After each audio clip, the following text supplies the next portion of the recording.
nous sommes en phase de retrait de la MINUSMA conformément à la résolution 2690. C'est un processus qui a été presque complété. Il reste quelques unités à retirer d'ici au 31 décembre. Donc nous pouvons considérer que l'objectif du retrait avant la fin de l'année va être atteint. C'est un objectif commun.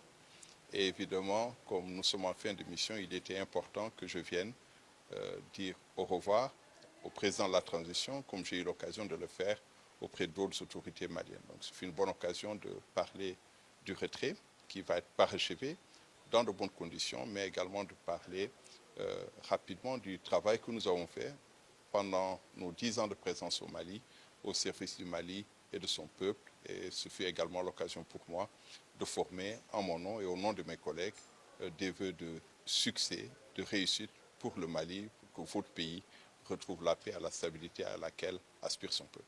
Beaucoup a été fait. Très certainement que tout n'a pas été réussi et que quelque part, ce que nous avons fait n'a pas été à la hauteur des attentes. Mais ce qui est certain, c'est que beaucoup a été fait en appui au processus de paix.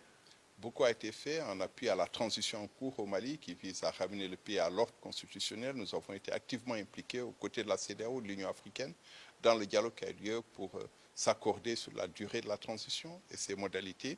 Beaucoup a été fait en appui aux populations, en coordination avec les gouverneurs, les préfets, les sous-préfets, les autorités décentralisées à travers les centaines de projets, les milliers de projets, je dirais, que nous avons fait au cours des 10 dernières années, qui ont bénéficié à des millions de Maliens et de Maliennes. Beaucoup a été fait dans la protection des populations civiles. Mais encore une fois, cette action ne pouvait être parfaite parce que le maintien de la paix a des limites qui sont inhérentes à ce type d'opération. Le contexte malien n'était pas facile. C'est un contexte où la menace terroriste est une réalité et c'est une menace que les opérations de maintien de la paix ne sont pas OK pour traiter, mais je pense que beaucoup a été fait. Tout n'a pas été réussi. Nous devons donc tirer les leçons de ce qui a été fait au Mali, de ce que nous pourrions faire pour améliorer les choses. Et évidemment, notre espoir, notre conviction est que le Mali saura faire fructifier les acquis qui ont été obtenus pendant ces 10 dernières années pour que le Mali retrouve durablement la paix et la sécurité.